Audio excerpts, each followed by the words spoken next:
this out. I promised myself to treat myself and visit a nearby tower.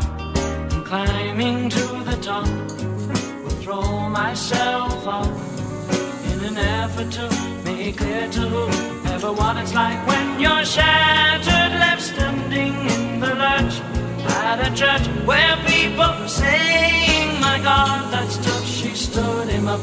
No point in us remaining. May as well go home, 'cause I did on my own, alone again. Naturally,